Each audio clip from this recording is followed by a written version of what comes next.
Já, við erum komin hérna niður á bryggjuna, brugghús og það komin fiðringur í faraldsfótinn enda framundan mikið og stórt ferðavor, sumar og haust. Hjá mér Hugrún Hannesdóttir hjá Bændaferðum sem svolítið sérstök ferðaskrifstofa og á sér feikilega langa sögu. Já, það eiginlega óhætt að segja það. Yfir 100 ár? Yfir 100 ár, strátt til tekið. Já. Því að bændaferðir voru fyrst ferðir bænda innanlands, milli landshluta. Upp úr 1900? Upp úr 1900. Og á þeim tíma á vegum Búnaðarfélags Íslands. Og síðan fer Búnaðarfélagið að skipuleggja ferðir til útlanda. Svona 1956, 1958 eru ferðir. Og þetta voru náttúrulega bara kallaferðir? Já, bændur voru náttúrulega bara kallar. Það bara þannig. Já. Á þeim tíma voru konurnar eiginkonur bænda.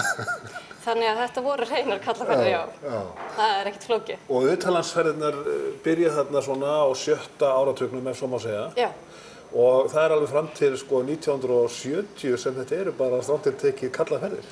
Já, þetta þróast þannig að starfsmaður hjá Búnaðarfélagi Íslands fer í rauninni að skipuleggja þessar ferðir sem hlutavinninni og fer síðan að skipuleggja þær sjálfur.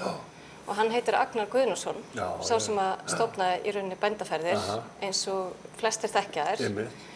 Og fljótlega eftir að hann fer að skipuleggja ferðirnar fer hann að leyfa eiginkonu bænda að fara með í ferðirnar. Loksins. Og það til myndir, fyrstu ferðirnar til dæmis, það tóku konurnar til dæmis allar með íslenska búninginn.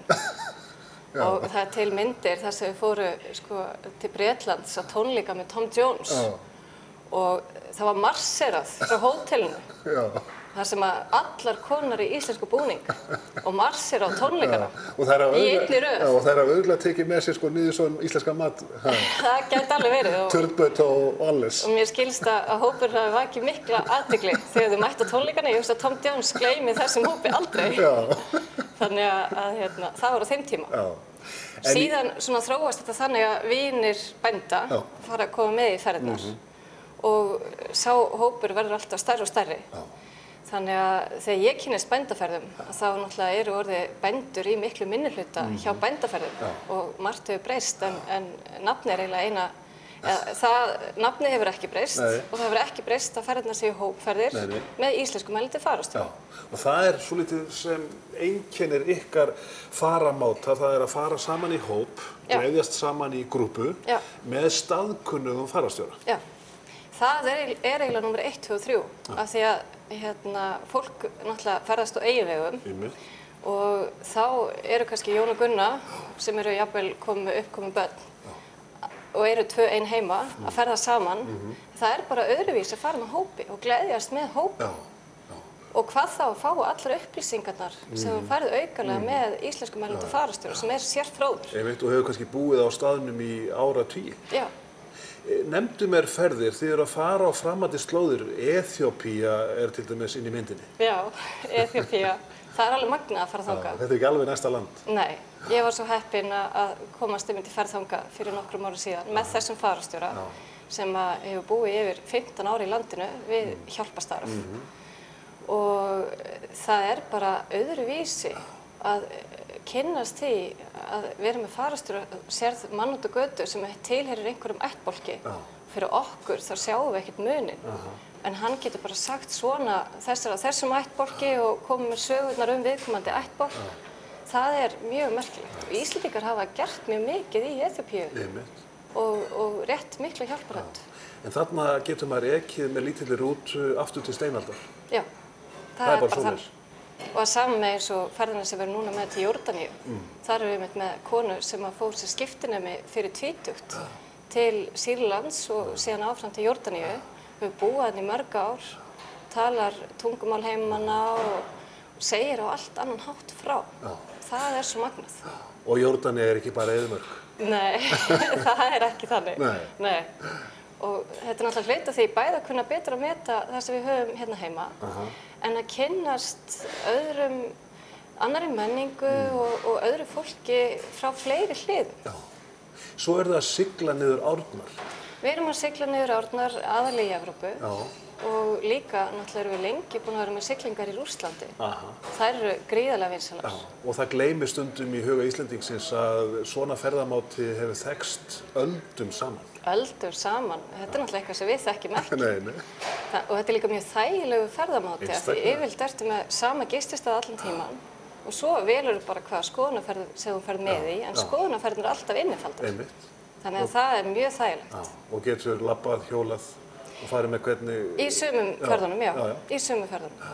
Síðan, eru þið í rauninni með, allan heiminn að ykkar leikvelli. Þið eru óhrættið að fara út allar koppagrundir, ef svo má segja. Já, við byrjuðum í rauninni, upprunalega voru bændaferðir til Evrópu og Kanada. Já. Síðan 2004, þá vorum við með fyrstu ferðina til Kína. Aha. Og síðan þá erum við búin að fara mjög víða. Við höfum meira að segja að fara á Suðurpólinn, ef það er farið með hóp. Það var mjög skemmtilegt. Þannig að þar var til dæmis Ari Trausti, fararstjóri, þannig að við erum alltaf að reyna að finna fararstjóra sem að passa við viðkomandi áfangastað. Og erum búin að fara til gríðarlega margra landa og við höfum líka verið með ferðir eins og maraþona á Kínamúrnum eða Tíbet-maraþoni og við höfum verið með tindferðir á Mont Blanc og erum með hjólaferðir og gönguskíðaferðir og þannig að úrvalið er í rauninni mjög breytt. Og er niðurstaðan svo, Hugrún, að það er Íslendingar að finna allstaðar? Íslendingar sem hafa búið langdvölum á þessum framandi slóðum? Það er löngu liðin tíð að Íslendingar geta bara frjálslega að tala svona saman á íslensku og gert ráð fyrir að enginn skilji. Af því maður veit aldrei hvað Íslendingar eru í dag. Þú ert búin að vera í ferðageiranum alla þína fullorðinstíð, þekkir þetta eins og lóan á þér.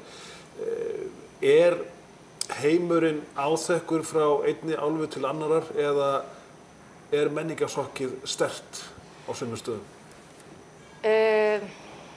Menningarsjokkið er náttúrulega sterkt eða mikið, getur verið mikið á sumum stöðum.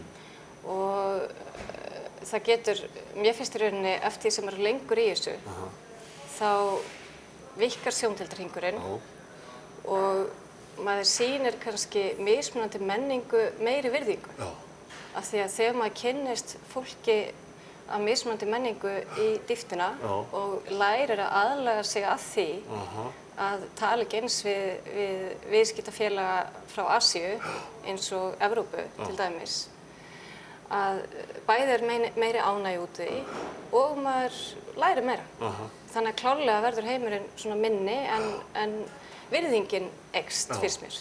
Allan hjá mér sjálfri. Og þú ert að segja mér að lykillinn að því að njóta hvers staðar er að laga sig að menningu þessara slóða. Laga sig að menningu þess land sem maður fer til, bera virðingu fyrir því landi sem maður ferðast og taka með sér heim það sem maður lærir og sérstaklega það jákvæða og oft kann maður líka betur að meta það sem maður hefur hérna heima. Fær maður aldrei leið á að ferðast? Jú. Kemur það við? Jú, auðvitað.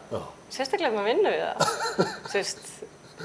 En sumir virðast aldrei fá leið á því, þannig að það fer örugglega eftir hvernig maður er að upplægi. Hvað hefur komið þér sjálfri mest á óvart á öllum þessum ferðum heimsins, höf og álfur? Er það eitthvað eitt land sem hefur staðið upp? Þetta er erfið spurning og ósanngjörn. Þetta er mjög erfið spurning. Sko, auðvitað eru þessi svona frægustu staðir standa náttúrulega alltaf upp úr. En á móti kemur að oft veit maður meira og búin að sjá meira myndum fyrirfram. Þannig að það kemur manni kannski ekki eins mikið óvart. Mér finnst Machu Picchu í Perú alveg magnaður staður sem áfangastaður. En auðvitað píramídarnir í Egyptalandi eða Kínamúrinn, þetta eru stóri staðir. En svona þetta menningarlega og kynnast hvað fólk sumstaðar getur verið ánægt þó það hafi lítið, það kannski kennir manni mest. Já, það kannski kennir manni mest. Kynnast að fólk er að berjast í sjúkdóma sem er algjörlega búið að útrýma hjá okkur. Þar sem að bólusetningar standa ekki til boða. Og ef þú spyrð svona eitthvað sérstakt atvik þá mjög minnisstætt að vera staddur til dæmis í Suður-Afríku byrjun október 2008 og kveikja á kvöldfréttunum og fyrsta frétt var mynd af Geir H. Haarde í sjónvarpinu og svo daginn eftir að sjá forsíðu myndirnar af blöðunum og líka myndir af honum.